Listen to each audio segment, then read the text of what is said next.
Welcome to the Fall 2002 Civic Engagement Speaking Contest, hosted by the Department of Communication Arts and Sciences, or CAS, at Penn State University. Now, most Penn State students will tell you that they have to take public speaking at some point during their Penn State career. But here in the CAS department, we like to think that we provide students with the opportunity to take a course that allows them to hone their skills and to find their voice when it comes to both professional and personal public speaking occasions.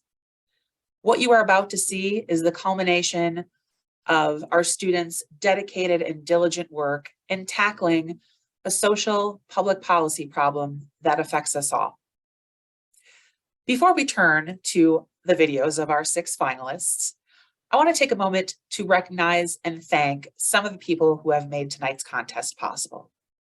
First, I would love to thank the Assistant Director of CAS 100, Matt Parnell, who really has done all the behind the scenes work to get this contest ready, coordinating all the videos, receiving the entries, communicating with the judges, helping students re-record their speeches for you. All that was done through Matt's help. Speaking of help, I'd also like to thank the support staff in the CAS department, particularly the very talented Emily Bush-Clark. Emily handles the publicity and promotion for the contest, booking spaces for students to quietly record their spaces, and the other kind of nuts and bolts stuff that make this contest possible. Next, I'd like to thank the instructors because, of course, without the many talented and dedicated instructors of CAS 100, we wouldn't have students who would be here to participate in the contest. And speaking of those students, thank you so much for having the courage to use your voice and speak out about issues in which you are passionate about and concerned about when it comes to our collective future. Before we turn to those very important speeches, let me introduce tonight's final round contest judges. We are so very fortunate that all 3 judges tonight are alums of Penn State University and thus are quite familiar with our annual Civic Engagement Speaking Contest. First, we have Brian Drury, who is a 2012 Logistics, Materials, and Supply Chain Management major. That's quite a mouthful, from the Smeal College of Business.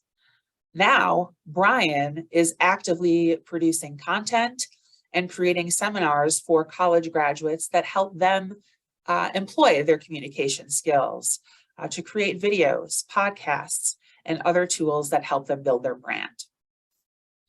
Our second judge tonight, Dr. Una Kimokeo-Goes, is a 2011 PhD graduate from the Communication Arts and Sciences Department.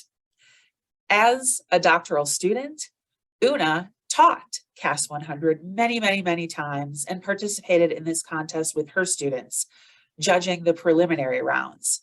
We are so very grateful that Una, who has spent many of the years in the past decade coaching debate and forensics, not only around the country, but internationally, for coming back and being willing to hear our speakers tonight before she returns to her position as assistant professor in the Communication Arts Department at the College of Idaho. Our third judge tonight is also no stranger to the speaking contest. Jessica Geist, a 2012 chemical engineering major and CAS minor, participated in this very contest when she was enrolled in CAS 100 as an undergraduate. She was a finalist, speaking to her audience members about having very difficult conversations with your loved ones and being proactive about making sure that your family members make their wishes known through the process of drawing up a living will. I hope that Jess will find tonight's topics just as intriguing and powerful. Now, as you're watching, I invite you to sit back and relax, enjoy some popcorn or other snacks, but also to provide some support and encouragement for our finalists by typing your comments into the chat.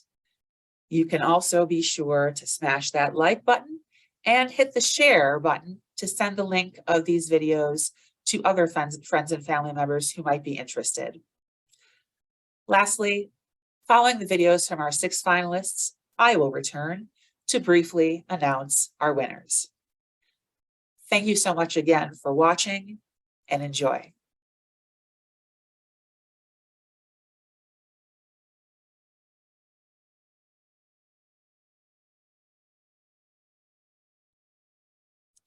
Good evening, my name is Robin Kramer, and I'm so happy to introduce our next speaker, Emily Eng. Emily is a third-year public relations major from South Brunswick, New Jersey. Like many students, Emily enjoys all the things that Penn State has to offer, from the football games to the volleyball matches to strolls in the Arboretum. But one thing that sets Emily apart is her work in the College of Calm. She currently is a Belisario Fellow, and she also serves in the Belisario Alliance for Multicultural Students. I hope that you enjoy her presentation this evening. Let's welcome Emily Eng.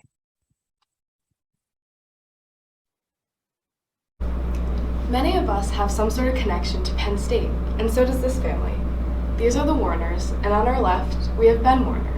Ben is 4 years old in this picture. He loves Penn State, being outside, sports, and something else about Ben is that he has a life-threatening allergy to tree nuts. One day, Ben was having lunch with his mom when he accidentally picked up a cashew, and this was enough to trigger a severe allergic reaction. His parents called an ambulance, and he was able to receive the medical care that he needed. Ben is okay, but it really got his parents thinking. What if something like this happens to Ben when he's in school? What if educators don't know he's having an allergic reaction and needs medical care? The Warners soon discovered that Pennsylvania currently does not have a law that provides educational resources to public schools and daycares in Pennsylvania on how to care for children with food allergies. This is an issue for many students who have allergies like Ben, and it's very concerning for parents. I completely understand this concern because I grew up with a younger brother who has a life-threatening allergy to peanuts. However, there is a solution, and it's called Elijah's Law. If Pennsylvania passes this law, it will empower educators throughout the state to protect children with these life-threatening allergies. Today in this speech, I will discuss the problem, which is the missing law. I will discuss the solution, which is Elijah's Law, and finally, I will explain the advantages of Elijah's Law. As the Warners found, Pennsylvania currently does not have this educational resource or law that protects public schools and daycares across the state. According to the Asthma and Allergy Foundation of 2019, this is a list of all the medical and treatment policies that Pennsylvania currently does not have. Although there are several, I'm specifically focusing on this one that says that Pennsylvania does not have an explicit anaphylaxis program with policies, procedures, and resources for schools to manage and care for students with these food allergies. The foundation of this problem is this, the fact that there is a missing law. However, beyond this, we can look at the harms of what anaphylaxis really means and what this missing law means as well. And anaphylaxis is just another term for having a life-threatening severe allergic reaction. So beginning with the scope of the problem, there are 140,000 students in Pennsylvania, according to the Pennsylvania Department of Education in 2022. And the CDC in 2022 found that there's an average of 2 students per classroom that have food allergies. When we look at the average number of classrooms in Pennsylvania, which is 5,600, and put this with the CDC number, we find that there are 11,200 students with food allergies in Pennsylvania. So it really shows that this missing law is impacting and could impact the lives of thousands of students in Pennsylvania. Beyond the scope of this issue, there's also the harms and impacts on people's individual health. For example, Johns Hopkins Medicine in 2019 says that those with life-threatening allergies can have symptoms such as swelling of the throat, difficulty breathing, and lowered blood pressure. And all of these symptoms often require immediate medical attention. These symptoms would be difficult for anyone to go through, but especially younger children who might not understand everything that's going on or be able to express what is happening to them. Now that I've discussed the harms of this issue, we can also look at the cause, which is an intentional cause because by not passing a law, the Pennsylvania government is allowing this problem to persist. After I've discussed the scope, the harms, and the cause of this missing educational policy, I will now explain why Elijah's Law is the solution. This is Elijah. He was 3 years old when he was in his daycare and given food that he was allergic to. He had an allergic reaction, and the faculty failed to call 911. This was tragic, and he sadly passed away. In his honor, his parents created Elijah's Law in hope that this would never happen to a child ever again. The following information about Elijah's Law is from Elijah's Law Fact Sheet in February 22, published by the Asthma and Allergy Foundation of America. And Elijah's Law has 3 goals. The first goal is access to epinephrine, and epinephrine are auto-injectors that are necessary for medical care when children have an allergic reaction. So this access would mean that this treatment would be available across public schools and daycares in Pennsylvania should the children who need these treatments have this on hand. The second goal is education on anaphylaxis. So this law would provide educational training to faculty across the state on how to recognize when a child is having an allergic reaction and also know what medical care the children need. The third goal is equity for all children to have safe child care in these environments, and this means that this law is across the state. So it means that all public schools and daycares across Pennsylvania will have access to the educational policies, resources, and training that Elijah's Law provides. Beyond these 3 goals, I will now discuss the 4 advantages of Elijah's Law. The first is that it's feasible. It's already been done in New York and Illinois, and specifically looking at New York Assemblymember Al Taylor said in an article by former Senator Brian Benjamin in September 2019 that Elijah's Law will improve the safety of all children in educational centers by providing this training and resources necessary to prevent and treat anaphylaxis. While New York and Illinois have already passed this law, it's currently being processed in Pennsylvania, Virginia, and California as well. So seeing that all of these states are processing or have already passed Elijah's Law really shows the feasibility of this policy. The second advantage is the effectiveness, specifically referring to the effectiveness of the education that Elijah's Law provides. Dr. Jolene Santos from the Children's Hospital and the Research Institute of Manitoba in February 2022 said that staff receiving education demonstrated better knowledge on food allergy and anaphylaxis management compared to those who did not receive this education. So this study really shows that as a capacity builder, this policy is effective in the education that is providing. The third advantage is that this law is fair. It's not going to disrupt any existing policies. For example, in Illinois, according to an Allergic Living article by Gwen Smith, Illinois Representative Jonathan Carroll commended that Elijah's Law added daycare centers to existing food allergy policies. So this means that if there are existing laws, Elijah's Law will simply add on to that, or if there is a missing gap, a missing law, Elijah's Law can fill in for that as well. And the final advantage of Elijah's Law is that it is better than other solutions because it has that uniqueness where it can target the specific issue of missing educational resources for children with food allergies in the public schools or daycares of Pennsylvania. An alternative is called Max's Law, but this is a different targeted issue because it looks at food awareness in restaurants compared to, once again, caring for children in public schools and daycares who have these allergies. Max's Law is great, but when we look at the issue of children with these food allergies, Elijah's Law has that uniqueness in terms of the resources it is providing. So in conclusion, today I discussed the problem, which is the missing law, the solution, which is Elijah's Law, and finally the advantages of Elijah's Law. So if the Pennsylvania government passes Elijah's Law, educators will have the resources they need to protect children's lives. Just as Ben was able to receive the medical care that he needed, if Elijah's Law is passed, many children across the state will be able to be protected when they're in public schools or daycares, so no parent ever has to worry again. Thank you.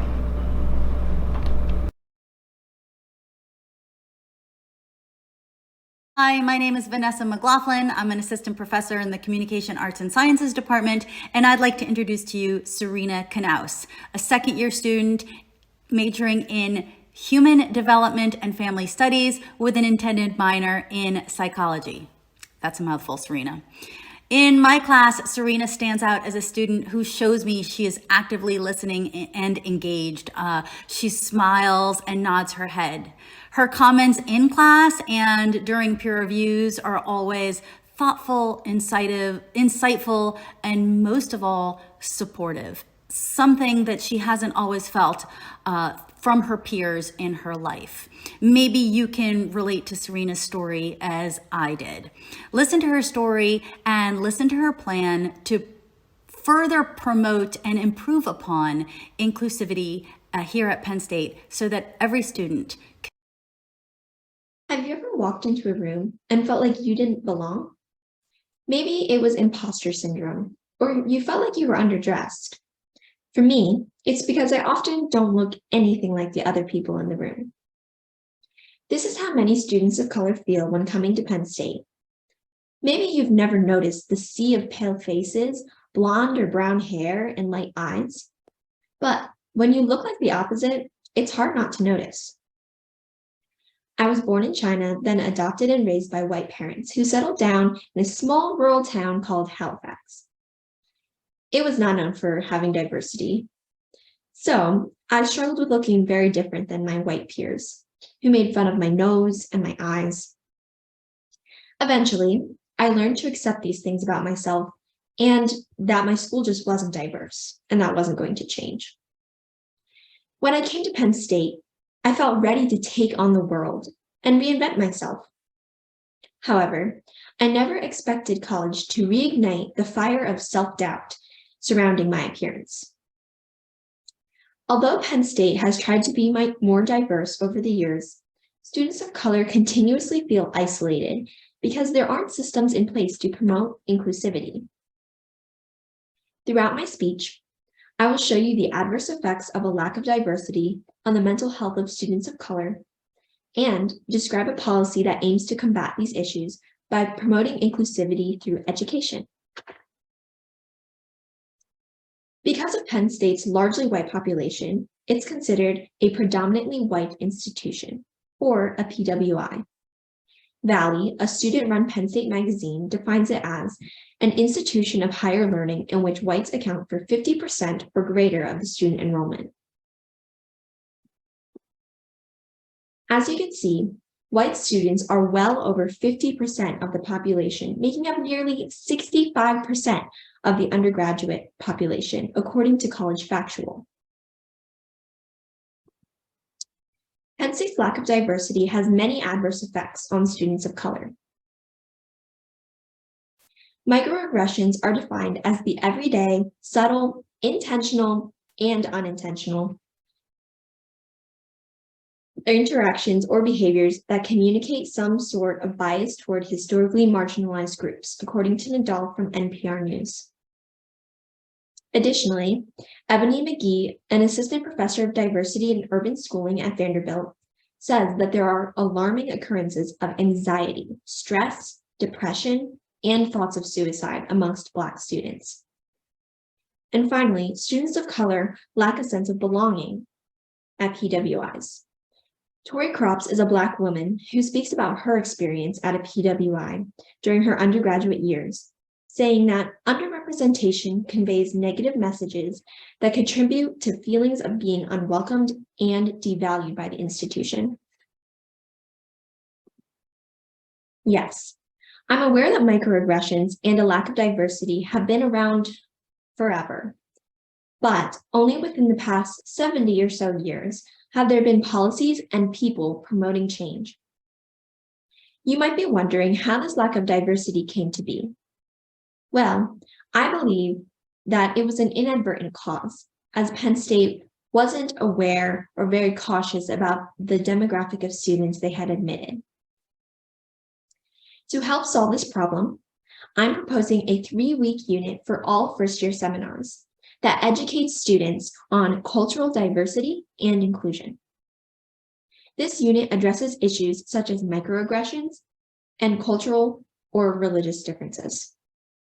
For example, how do microaggressions affect people and how do we avoid them, as well as cultural differences and how they affect everyday interactions, social skills, and differing perspectives on life.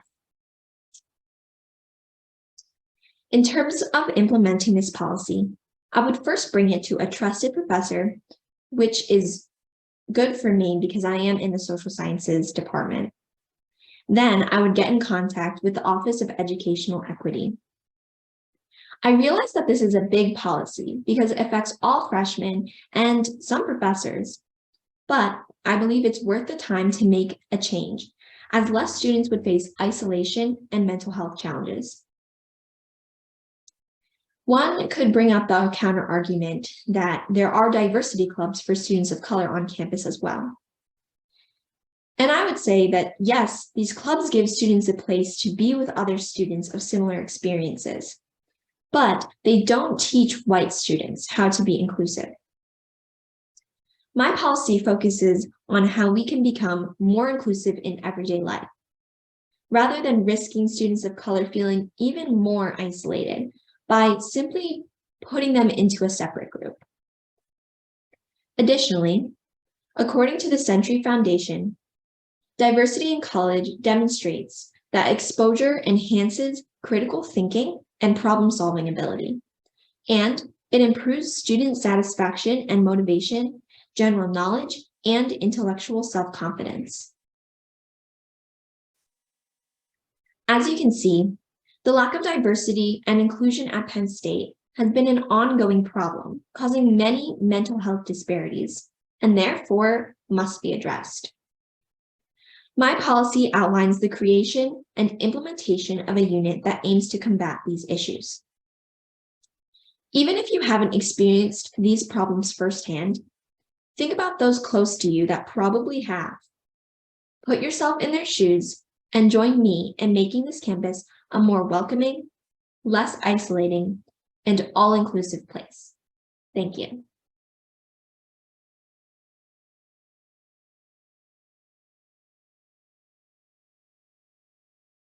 Hi, my name is Sister Judith Udechukwu, and it is my pleasure to introduce to you today Juliana Hurt. Juliana is a sophomore student studying history.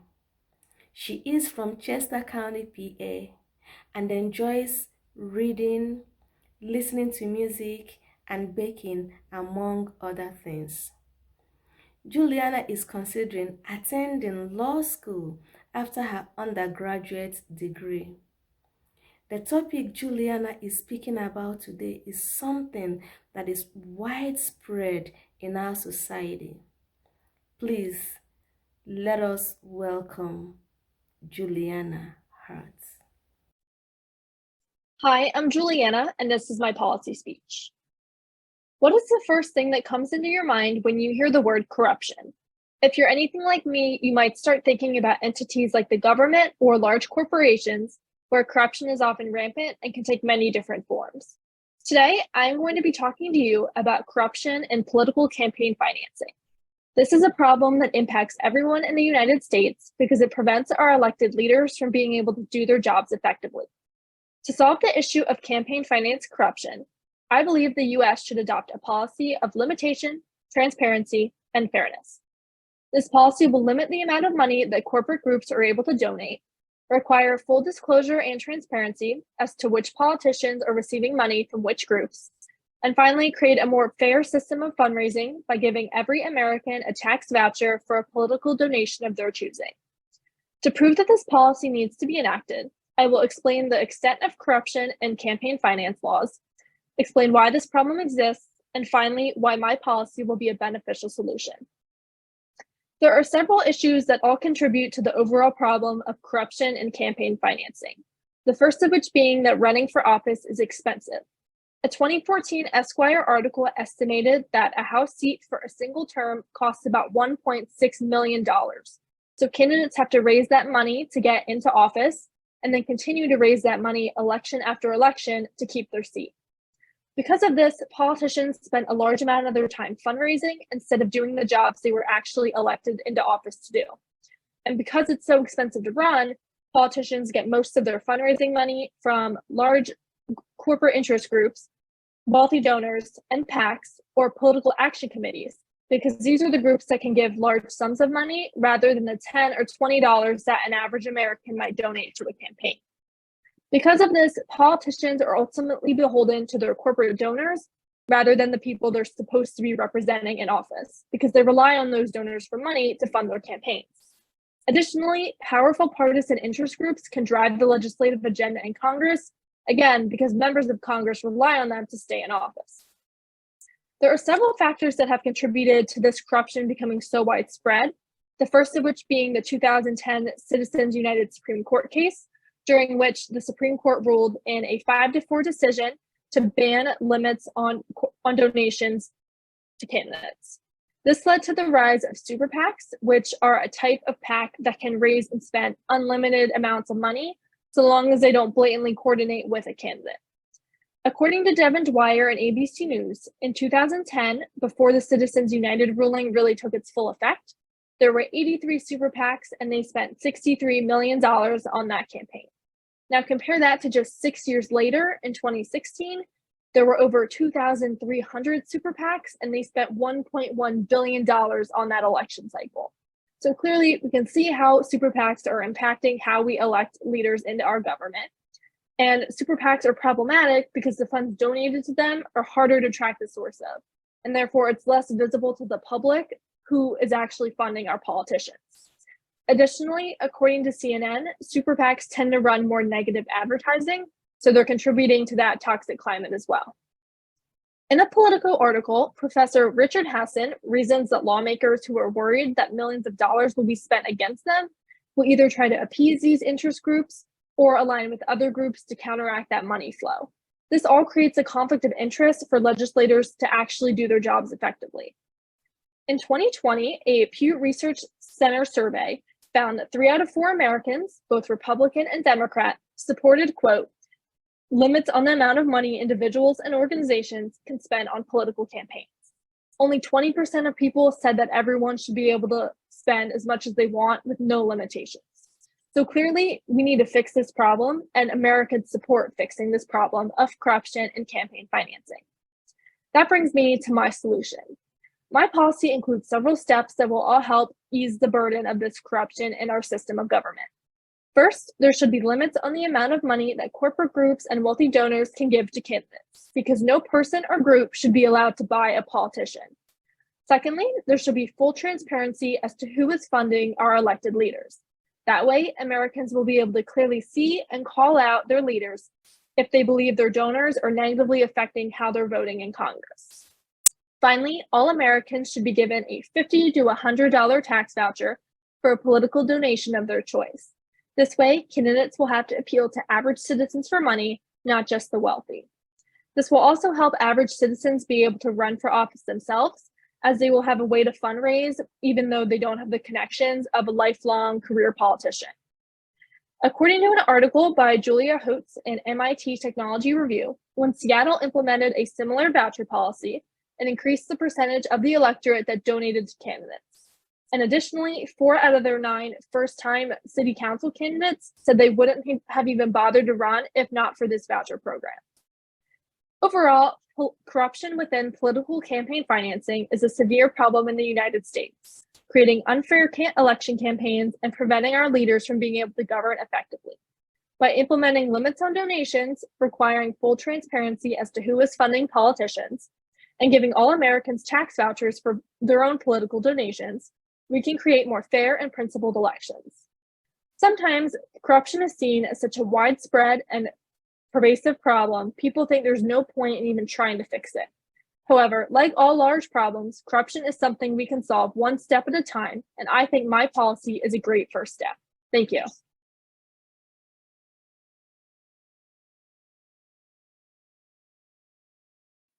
Hi, everybody.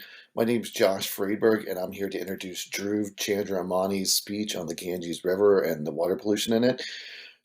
He is a sophomore mechanical engineering student here at Penn State. Interestingly enough, when he came to me with his first topic, I actually told him another student was doing that, so I asked him, would you mind changing? And him being a easygoing guy said, no problem. And this is the actual topic he came up with, so I'm very pleased with it. I think it's a very good speech, and I think he covers the topic well. So without further ado, here's a speech. So the Ganga River, or the Ganges, is one of India's most popular and spiritually rich rivers in all of the country. In fact, nearly 500 million people use this river as a life source, and nearly hundreds of millions of Hindus from around the globe use this river and come to it to bathe and to cleanse themselves of any sins or wrongdoings they've done in the past in the face of God. But if you were to make this pilgrimage today, before you even saw this river, in fact, you would smell it. And it wouldn't be a pleasant smell, it would be a foul smell, reeking of pollution and sewage. It would make you want to plug your nose and walk in the other direction. But let's say you persevere and make it to the banks. You wouldn't find yourself surrounded by nice sandy beaches and pristine turquoise waters as here, but you'd find yourself surrounded by piles of trash that have been festering for years on end, and water so dark and murky you would wonder how this is in any way close to a spiritual river and how people actually bathe in it. Now this river flows from the north of Nepal down to the eastern side of India and emptying out to the Bay of Bengal, carrying all this waste and trash with it and contributing to the larger problem of ocean pollution. Now, I believe in order to cut this pollution, this larger problem, it needs to be done at its source. And that is why I'm here arguing today that the national government of India needs to adopt more stringent laws and regulations regarding their ocean and river dumping policies, not only for the benefit of their own nation's citizens, but also for the benefit of the global population, ocean, and the global and humanity as a whole. But in order to solve this, I've devised this three-pronged policy, starting with increased public awareness regarding the citizens and actually understanding what their river is doing to not only their bodies but also the globe. Then once the public is on their side, going into industrial and reevaluating the current standards for wastewater, followed by government incentives to actually invoke this government change, which I will outline shortly after. But first I would like to talk about what is actually causing the problem of ocean pollution. And why are these rivers and oceans being so polluted? How is it affecting the people of India and also the globe as a whole? And then I'll discuss why my policy will be the best case to solve this issue. So first, what is the cause of this problem? Well, India, as you may know, is one of the world's really rapidly developing nations. The population is skyrocketing with nearly 1.3 billion people there. Now, unfortunately, with the way India has developed, especially along the tributaries of the Ganga River, it flows through very poor and less developed areas. And with this skyrocketing population, their infrastructure, especially their sewage infrastructure, is unable to keep up with this. And according to India's Center for Science and Environment, they reported in 2016 that roughly 78% of all sewage entering into the river Ganga enters in completely untreated. That is raw waste from people's homes, bathrooms, general garbage disposal, and industries even, flowing into drains just like this, and this black sludge right into the river and flowing down untreated for the next town to deal with as their problems. And it's not just on a local infrastructure level too. Industries as well, according to the Center for Pollution Board, they found that 961 industries along the Ganga River banks are classified as grossly polluting industries, and 209 of them are completely non-compliant with current wastewater standards. And according to Reuters, these wastewater standards are completely outdated and need to be amended very quickly. Furthermore, within industries, a reporter core from the article Why Ganga Cannot Be Cleaned in 2020 found that tanneries themselves actually found a way to bypass these regulations and these standards by tapping into what are called common drains. So tanneries, with their heavily chemically and dyed water, they tap into these mass drains, as they discussed, in these poor regions, where their wastewater just flows into a massive pipe and it gets pumped down into the rivers. And the problem with this is, or the benefit for the industries, is once it's in these common drains, there is no way for the government to track where the waste is coming from, because it's all one massive sludge flowing down into the rivers. Now, how is this affecting the people? Well, as I mentioned, there are roughly 450 million people who use this river as a life source, and along with the hundreds of millions of people who come and use a pilgrimage here. And according to Fred de San Lazaro from PBS, through his journey throughout the Ganga River to understand spirituality and its significance, they found that people actually bathe and immerse themselves fully, sometimes even ingesting small sips of this horrific toxic water into their bodies. And according to a source from Reuters, along the river banks, the hospitals around the Ganga River admit roughly 1,000 patients daily complaining of diarrhea and dysentery, and these symptoms are directly linked back to their immersion and ingestion of this heavily toxic water. And aside from just a local scale, as I mentioned, this river flows from Nepal down to the Bay of Bengal, carrying all this wastewater with it. And according to National Geographic's New Atlas researchers, Sea to Source, They found that the Ganga River, along with the two rivers at the very end, contribute to pump in 1 to 3 billion tons of microplastic into the Bay of Bengal that goes into the world's oceans. And that is completely unacceptable. So how have I decided to solve such a complex problem? Well, I've broken it down into 3 parts. Firstly, with public awareness. Well, as I mentioned, the Hindus and the people who live around this river use this thing as a life source and actually ingest and bathe in these waters. Whether they are ignorant or oblivious to the fact that it's heavily toxic, they ingest it for spiritual cleansing. But it might do so spiritually because that's their belief, but physically it does the exact opposite. So the government needs to invoke programs and organizations that reach out to the public to make them aware of the situation, what they're putting into their bodies, how they're contaminating their own health, and also how their waste is polluting the globe's oceans and affecting the population of the entire globe. Once the public is on their side and realize that change needs to be invoked, then the government can go and tackle the industries. So as I mentioned earlier, according to the source from Reuters, the wastewater standards are completely outdated. So the first step would be to adjust and amend these standards to current standards.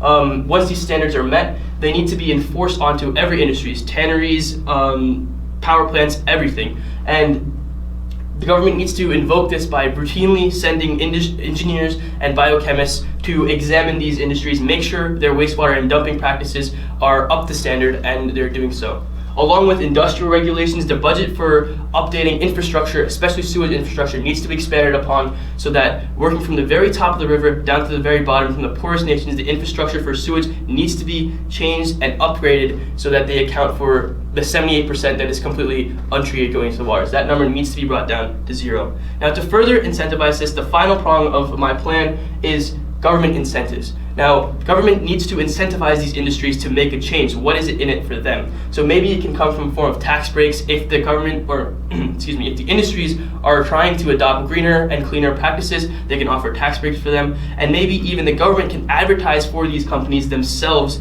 So if a company is proving their practices to be greener, they can directly advertise to the public, hey, go buy products from this company because they have your health and benefit in mind. Also, they're helping the globe to be a cleaner spot. So in conclusion, India has a massive crisis on their hands regards to ocean pollution, and because of this, so does the entire globe, and something needs to be done. And that's why I hope with this 3-pronged policy, or something like it, can be invoked, starting with public awareness, moving on to industrial change and standards change, then finally with government incentives to actually jumpstart this process will bring about change for the entire globe. And it's not just India. Every single country in the globe needs to take accountability for their actions and their waste practices. Because no matter if each country keeps dumping millions and tons of plastic into the oceans, no amount of ocean cleanup from any company is going to resolve this never-ending cycle. So each country needs to take initiative not only for their own nation's citizens, but also for the general well-being of the entire world's oceans, and in turn, the well-being of the human population for generations to come. Thank you very much.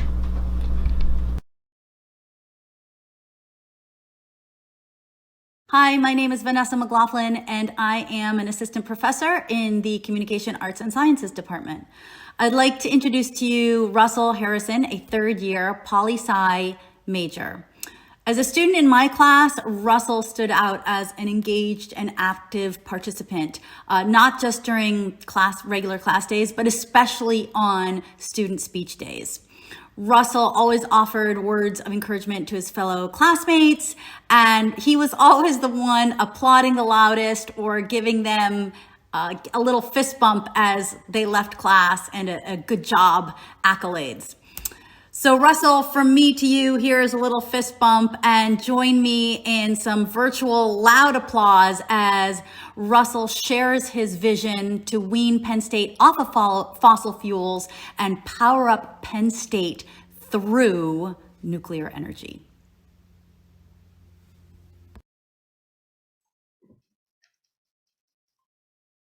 The idea of nuclear power at Penn State kind of sounds like a crazy one. But the truth is, we've had a nuclear reactor on campus since 1955. And that shows that Penn State has always been forward in its commitment to innovation in the energy sector.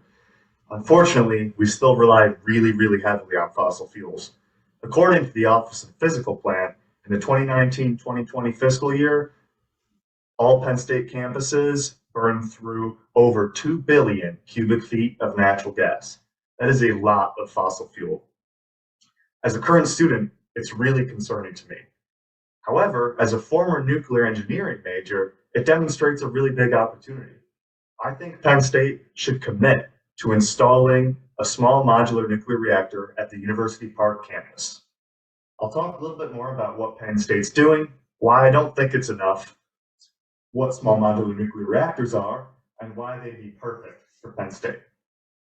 So this all comes back to climate change, right? We all know it's a big problem, but even here, isolated from a lot of its worst effects, we can still see it. Severe and frequent flash flooding, Tussey Mountain can't keep snow on its mountains in the winter. There are real problems here. So what's Penn State doing? Well, a couple years back, they transitioned their coal-fired steam plants to natural gas, which is, yes, an improvement, but kind of not the greatest, considering it's still a lot of fossil fuels, as I mentioned earlier. So why does Penn State rely so heavily on fossil fuels? Well, Penn State has a long history, and Pennsylvania as a whole, in fact, has a long history between coal and steel production and its large natural gas reserves. We have a long history with fossil fuels, and our legislature has a lot of interest in it, and they provide a great deal of Penn State's funding. But there's also a part that corporations play in this. Corporations like ExxonMobil, which, after a great deal of digging, I found contributed nearly $2 million to Penn State just over the past 5 years. Lots of companies do this, but they make the figures pretty hard to find. Penn State might not be so keen on the idea of people knowing how much of their money actually comes from fossil fuel companies. But we're running out of time here. We can't let dirty oil money decide the future. Penn State's supposed to invest in the future. We got to do that. So let me introduce you to small modular nuclear reactors, specifically Westinghouse's eVinci microreactor model. It fits in the shipping container. That's not just for show. But Penn State signed an agreement in May of 2022 with Westinghouse. They agreed to partner up and help develop this reactor and invest in the technology and potentially install one at University Park. But that potentially is shaky. We've seen Penn State make sustainability commitments before, and either they're small in scale or they don't work out. And that's where this policy comes in.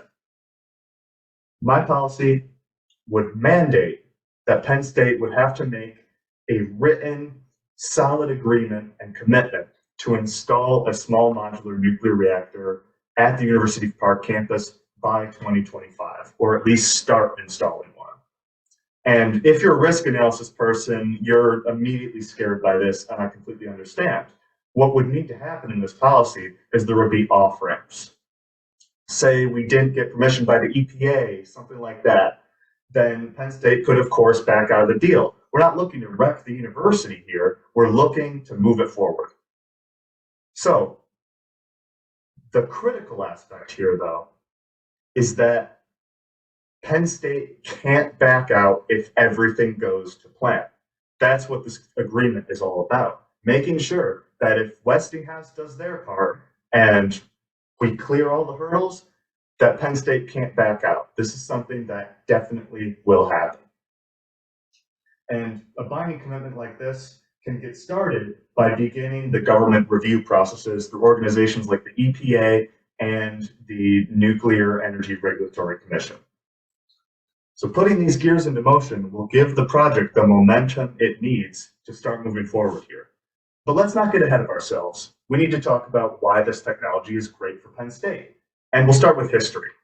Penn State has had the Braziel nuclear reactor running since 1955. It's the longest continuously operating research reactor at a university. So not only is the infrastructure already in place to deal with radioactive materials, but it's part of our legacy. We've always been pushing the envelope on clean energy, and I think university administration could value a lot the concrete steps that this sort of investment would represent. Penn State's the perfect place, too, Traditional nuclear reactors are far too large. We could never rely on one for power here. It'd be too much of an investment, and quite frankly, it would generate too much power. But these microreactors are perfect. Their small size not only gives us the perfect amount of energy, but also makes them incredibly safe, combined with state-of-the-art cooling systems. They are among the safest nuclear devices ever designed. Not only that, but Penn State's nuclear engineering program could benefit hugely from the research potential here. It really is an investment. A lot of people will argue that it's too much money up front, but when you look at it in the long term, not only will it save on electricity costs down the road, but it's also a huge research opportunity. We're going to be drawing researchers from around the world, and Penn State's commitment to the future will be a huge draw for anyone looking to learn about future nuclear technology. All that is worth a lot. But let's go to numbers here. Penn State currently imports about 80% of its energy from the grid, which is to say it's basically just fossil fuels. But 20% is generated on campus through the east and west steam plants. You've probably seen them. They're gas powered and they spew a ton of carbon in the atmosphere. Now, what can a small modular nuclear reactor take care of in comparison? Well, turns out that a single reactor can cover more than a third of what those steam plants combined already do in terms of electricity. 2 is almost the whole thing, and with 3 of these reactors, we're moving forward well beyond what we're already capable of in terms of electricity generation. Now, a common counter-argument is that the steam plants, they also generate heat, which is true, but unlike other renewables, small modular nuclear reactors also generate heat, so they are actually entirely capable of replacing the steam plants. So it doesn't have to be all doom and gloom. There's great opportunities like this out there. Penn State just needs to make the commitment. The university is genuinely within striking distance of being able to live up to the expectations that it set for itself and push for a future that we all know it can be.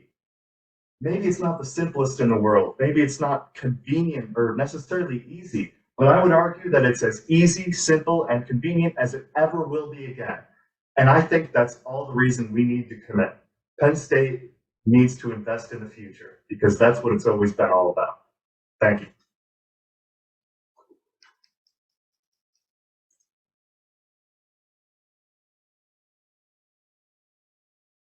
Hi, my name is Youzhen Shu. I'm a CAS instructor of CAS 100, Section 18. It's my sincere pleasure to introduce McKenna Amagos to you. McKenna is a sophomore from the major in nutritional science. In her speech, she will propose policy plan to cope with food insecurity on the Penn State campus. Please welcome our next speaker, McKenna Amagos.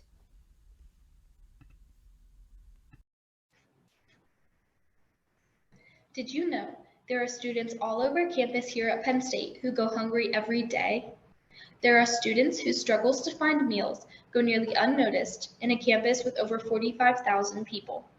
And this is due to a multitude of reasons. Some students are completely financially responsible for their academics, and they can't afford a meal plan, while some students who live in off-campus housing don't have the proper means to get them to places where healthy or easily accessible food is found. Penn State's Housing and Food Services Survey that was conducted in the fall of 2021 shows that over 24% of students struggle finding meals that are accessible, affordable, and most importantly, healthy. That's 24% of almost 50,000 people. To do the math, that's over 10,000 students who are struggling and hungry every day. And unfortunately, this problem reflects an issue around college campuses as a whole, not just at Penn State. But because of this, Penn State should be offering more financial support for those students who are food insecure on campus. I'm a nutritional science major, and this topic is often addressed within our major, especially in my current Nutrition 361 course, focusing on community nutrition. In this speech, I'll focus on 3 main points regarding the ongoing issue. 1, the problem of food insecurity at Penn State. 2, the actions Penn State has taken so far to address the issue. And 3, what more Penn State should be doing to help students in need. As a whole, we should all be taking a look into this problem. We're all college students or individuals working on a college campus. We need to be more aware of those around us who are struggling and help make a change. Like I previously said, food insecurity is a real and ongoing issue here at Penn State. A housing and food services survey is conducted once a year to evaluate the well-being of students when it comes to food security and other housing needs. The results of the 2022 survey aren't available yet, but in 21, 24% of students who filled out the survey reported instances of having issues securing healthy or cost-friendly food. The issue, however, isn't just here at University Park. It's all Penn State campuses. An article from Lion Pantry, speaking on the survey, concluded that 40% of students at Penn State, Abington, and Altoona also face the same issues. Penn State even released this quote: "Food and housing insecurity are important challenges that face many students, both here at Penn State and nationally." Now, what has Penn State been doing to combat this issue?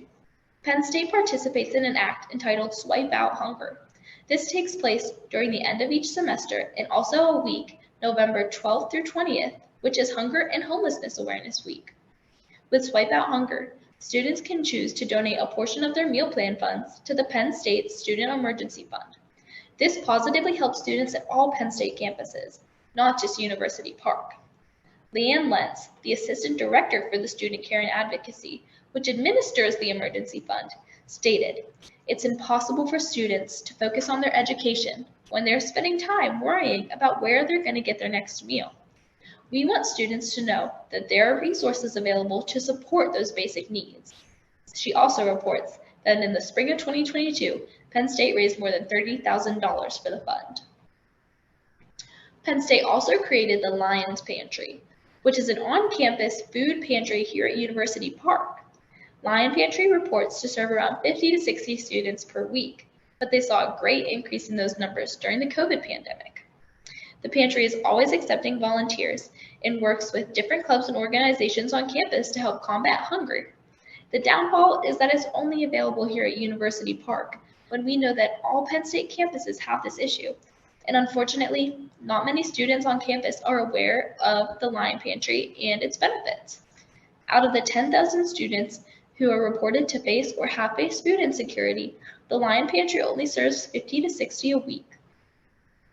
To gain better insight onto the issue at hand, I decided to put a questionnaire out to the members of my CAS 100 class, asking questions related to the topic. When asked, "Have you known anyone who has experienced problems affording food here at Penn State, or have you experienced this yourself?" 50% of respondents answered yes. I then asked students if they thought the university would benefit from education on the Supplemental Nutrition Assistance Program, also known as SNAP, and 100% of students answered yes. Lastly, I asked students if they were aware that Findlay Commons accepts SNAP benefits, and 90% of these students answered no and were completely unaware. Now, I've mentioned SNAP quite a few times, but if you don't know what it is, it's a program funded by the USDA to give people or families in need benefits to supplement their food budget. You may be familiar with the term food stamps, which is what SNAP used to be referred to as. But what many people don't know is that SNAP isn't just for low-income families. College students can be eligible as well. And with eligibility into the program, the USDA will give students in need funds to go and purchase food to sustain their lives. Penn State as a whole should be doing more for students in need, not just here at University Park, but at all satellite campuses. To combat this issue, our university should help implement SNAP benefits for college students. Many students are completely unaware that even though they're students, they can qualify for these benefits that provide them with the financial means for healthy food. I know there's a stigma behind getting benefits like this, but if our university brought attention and education to the program, students could build the confidence to get the help they need. One Commons area, Findlay Commons in East, already accepts SNAP benefits. So how about we start pushing the cause and spreading the acceptance of those benefits to other Commons markets around campus? Penn State should offer education on SNAP and its benefits to all students so that we know it's there if we ever need it. The university should also do this to break any stigma behind the benefits and let students know that it's only there to help, not to hurt. Not only should we be educating on SNAP, but we should also be pushing for what we already have here on campus, the Lions Pantry. This wonderful resource is at our fingertips already, and it's often looked over. If the university took the time to educate students on its purpose, then there will be amazing lessons to the amount of students who are worried about where their food is coming from. We will lessen those students. We will increase the amount of students who are food secure, and we can focus on our academic lives. And most importantly, we can increase the health, both physically and mentally, of the student body as a whole. In conclusion, I'd just like to reiterate how important the health of students here at Penn State really is. We can't all be healthy without taking the issue of food insecurity seriously. It's real, and it's here at University Park and Commonwealth campuses all over Pennsylvania. Penn State is off to a good start, but we need to be doing more. If 10,000 students on a college campus have experienced some level of food insecurity, something needs to change. Like I mentioned, SNAP education for college students is crucial. It could change the lives of those in need so quickly and so easily. We need to bring this benefit onto our campus wholeheartedly and help make a change. We're all here at Penn State for a reason, and we don't want to see any of our fellow Nittany Lions struggling. So let's work together and make this change, because without healthy students, we can't be a healthy, happy valley. Thank you.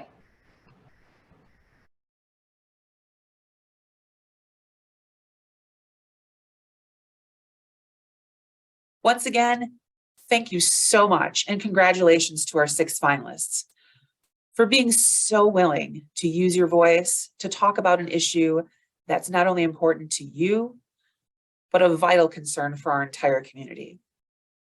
Before we leave tonight, I am very, very pleased to announce the winners. First, our 3 finalists in no particular order. Serena Knauss, instructed by Vanessa McLaughlin. Russell Harrison, also instructed by Vanessa McLaughlin. And Juliana Hart, instructed by Sister Judith Udachukwu. Our 3rd place finisher this evening is Dhruv Chandaramani, instructed by Josh Friedberg. In 2nd place, we have McKenna Armagast, instructed by Yuzhen Su, which means that our Fall 2002 Speaking Contest winner is Emily Eng, instructed by Dr. Robin Kramer. Thank you and congratulations to everyone. Be sure to come back and visit us next semester for the Spring 2003 Civic Engagement Speaking Contest. Hit the like button and please share this video with others. On behalf of the Department of Communication Arts and Sciences, thank you so much for your attention and for listening and for supporting our 6 speakers this evening. Good night.